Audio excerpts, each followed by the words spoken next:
आइए आप झारखंड बाबूलाल जी, आइए दिखाते हैं आपको कौन घुसपैठ है।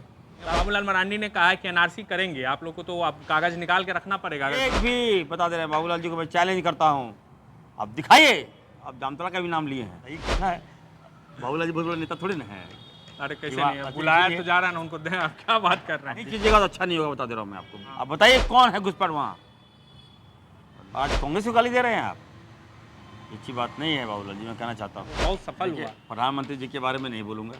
और आ जाती है तो एनआरसी और होने नहीं देंगे। अगर आ जाएगी तो इनकी औकात नहीं है कि एनआरसी लागू कर दे। अभी तेलंगाना में विधानसभा चुनाव हो रहे हैं और बाबूलाल मरांडी तेलंगाना गए। तेलंगाना जाने के बाद उन्होंने एक बात कही जिसके बाद झारखंड की सियासत में एक तरह से कहे खलबली मच गई है। उन्होंने कहा कि अगर बीजेपी की सरकार बनती है झारखंड में तो सबसे पहला काम वो ये करेंगे कि संथाल में एनआरसी लागू करेंगे।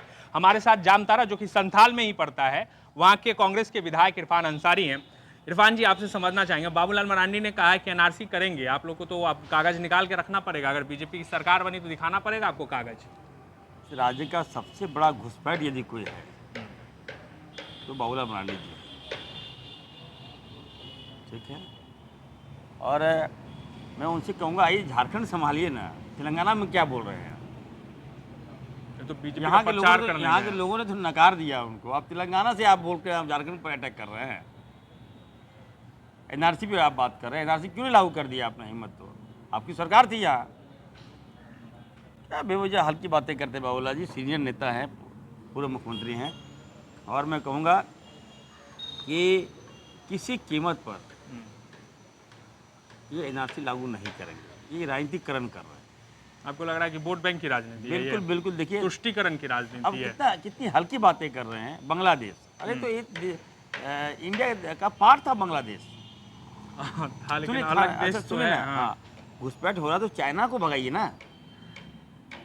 चाइना और का लोग कहाँ एक- से आ रहा है इरफान कैसे जी? नहीं, सबसे बड़ा घुसपैठ चाइना का है, लेकिन आप उसको राजनीतिकरण नहीं कर रहे हैं। आप कह रहे हैं बांग्लादेश घुसपैठ। एक भी बता दे रहे हैं बाबूलाल जी को, मैं चैलेंज करता हूँ, आप दिखाइए। आप जामताड़ा का भी नाम लिए हैं, हाँ। आप बताइए कौन है घुसपैठ वहाँ। नहीं कीजिएगा तो अच्छा नहीं होगा, बता दे रहा हूँ मैं आपको। बंद कीजिए सब नाटक, हाँ। बहुत हो गया है सब। अरे हम बात करते हैं रोजगार की, हम बात करते हैं डेवलपमेंट की, हम बात करते हैं जिसका आवाज़ नहीं उसकी बात करते हैं। हमारे युवाओं का भविष्य बर्बाद कर दिया भाजपा ने, ऐसा लचील गांठ मार दिया। हमारे मुख्यमंत्री जी खुलवा रहे हैं, हम लोग बहाली निकाले 26,000, फिर भाजपा वाला लोग उस पर उंगली कर दिया, अभी फिर से बहाली निकाल रहे हैं। अब चले गए अब घुसपैठ पर। आइए आप झारखंड बाबूलाल जी, आइए दिखाते हैं आपको कौन घुसपैठ है। तो आप मिलिएगा बाबूलाल जी से, आप फिर तेवर के साथ तो कितना बोल रहे गलत हैं, नहीं, लेकिन वो मिलूंगा, क्यों नहीं मिलूंगा, हम बताएंगे। आप बताइए। एक बार देखिए, ओझा जी विधायक थे, हमने डांटा उनको विधानसभा में, अनंत ओझा जी। हमने डांटा था, शायद आप प्रोसीडिंग को देख लीजिए। हाँ, हाँ, हम हाँ। बोले अच्छा बात नहीं होगा। हम स्पीकर साहब को कहे कि बार बार घुसपैठ घुसपैठ घुसपैठ, हर क्वेश्चन में घुसपैठ। क्या जनता हिसाब नहीं लगी कि आप विकास किए कि नहीं किए?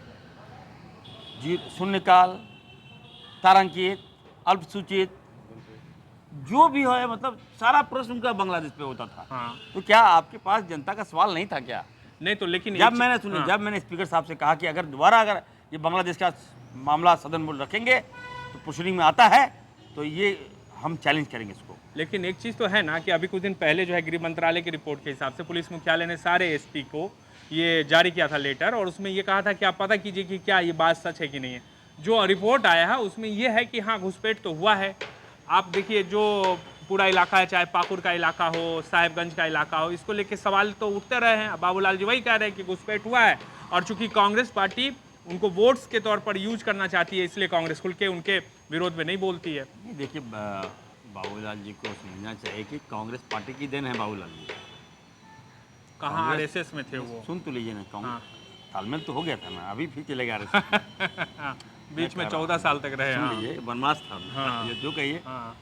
इतना हितैषी बने थे कांग्रेस का वो, हम तो सारा आपको दिखा देंगे कि कब उन्होंने क्या कहा, कब भाजपा को गाली दिया, कब देश के प्रधानमंत्री को गाली दिया, कब अमित शाह जी को गाली दिया, सारा प्रोसीडिंग मेरे पास है। और आज वो हितैषी बन गए और आज कांग्रेस को गाली दे रहे हैं आप। अच्छी बात नहीं है बाबूलाल जी, मैं कहना चाहता हूँ, कहीं कोई घुसपैठ नहीं है। हाँ, रही बात कि अगर आप होम मिनिस्टर ने दिया है कोई रिपोर्ट तो उसकी जांच कराइए आप लोग। आपकी सरकार है केंद्र में, आपका पूरा तंत्र आपका है, बॉर्डर सिक्योरिटी फोर्स आपका है, आप क्या कर रहे हो यार? बेवजह चुनाव है और तेलंगाना में बाबूलाल जी क्या कर लेंगे वहाँ? तेलंगाना में हैदराबाद के पास जाके बोले आप बताइए कितना है। बाबूलाल जी बहुत बड़ा नेता थोड़ी ना है। अरे कैसे विवाह- नहीं है? अच्छा, बुलाया देखिए, तो जा रहा है ना उनको, दें, आप क्या बात कर रहे अब देख हैं? लीजिए। बीजेपी के तो बड़े नेता जब हैं। झारखंड से आप नकार दिए गए, आपने देखा होगा कि एक भी सभा में भीड़ नहीं, एक भी सभा में आदिवासी नहीं। प्रधानमंत्री चुन-चुन अभी कर- आए, तारीफ करके गए, उनको परम मित्र कहा। उन्होंने कहा कि संकल्प जो यात्रा है वो बहुत सफल देखिए, हुआ। हम अच्छा, आखिरी में लेकिन हाँ, वोट नहीं मिलेगा भाजपा को। वोट नहीं मिलेगा। एकदम। आखिरी में एक चीज बताइए, एनआरसी लागू नहीं होने देंगे? क्योंकि बाबूलाल मरांडी मंच से बोले हैं और बहुत ये बोले हैं, और उनके जो प्रवक्ता हैं कल प्रतुल सादेब, उन्होंने भी कह दिया कि बाबूलाल जी, चूंकि वो बोल रहे हैं कि हमारी सरकार तो आ ही रही है, बस हम आई कि सबसे पहले टारगेट पे संथाल और जामतारा का तो खैर खास ख्याल रखा जाएगा।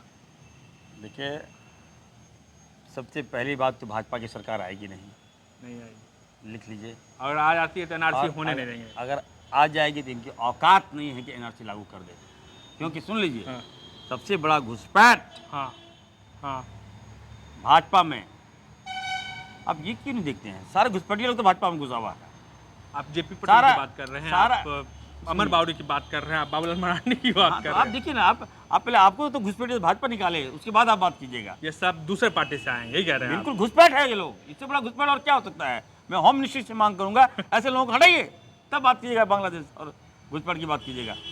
भाजपा को बर्बाद कर दिया इन लोगों ने। क्या सीपी बाबू को नहीं आता होगा क्या? दिन रात बेचारा भाजपा को सींचा, हम देखिए। आज भी सुन पूर्व लीजिए, CM रघुवर दास के हमारे बारे में, मेरा रिस्पेक्ट है उनका, गार्जियन है वो। जब भी सदन में कोई बात रखते हैं, आप तो बैठते हैं सदन में, हंसते हंसते कितनी गंभीर बातें कर जाते हैं सीपी बाबू। बताइए, क्या उनका मुकाबला कर पाएगा ये लोग घुसपैठिया लोग? बोलिए आप। लड़वा रहे हैं। नहीं, ठीक क्या है, क्या कर सही बात पाएगा? है, सही बात है। क्या जो लेकिन- दिन रात भाजपा का झंडा ढोया, क्या इसलिए कि घुसपैठिया लोग आके हावी हो जाए? कहाँ जाएगा? इसलिए तो भाजपा के लोग भाग रहे हैं, आ रहे हैं मेरे पास, इरफान अंसारी के पास। मैं वेलकम कर रहा हूँ आलमगीर साहब के यहाँ। सुनिए, सारा भाजपा लोग भाग के ज्वाइनिंग किया, कांग्रेस ज्वाइन किया। हमारे यहाँ लगातार चल रहा है कारवां। बहुत शुक्रिया। ये थे इरफान अंसारी। देखिए, दरअसल राजनीति है, क्योंकि 2024 झारखंड के लिए अहम होना है। मध्य प्रदेश, राजस्थान और छत्तीसगढ़ के बाद बारी झारखंड की है, और अभी से ही जो है झारखंड में सियासत में उबाल दिखने लगा है। एनआरसी नहीं होने देंगे, ताल ठोक के कह रहे हैं, और एनआरसी के लिए सबसे पहले बीजेपी को सत्ता में आना होगा। इरफान अंसारी का दावा है कि सत्ता में बीजेपी कभी नहीं आएगी। बहुत शुक्रिया इरफान जी। आपका बहुत धन्यवाद, अच्छा चलेगा।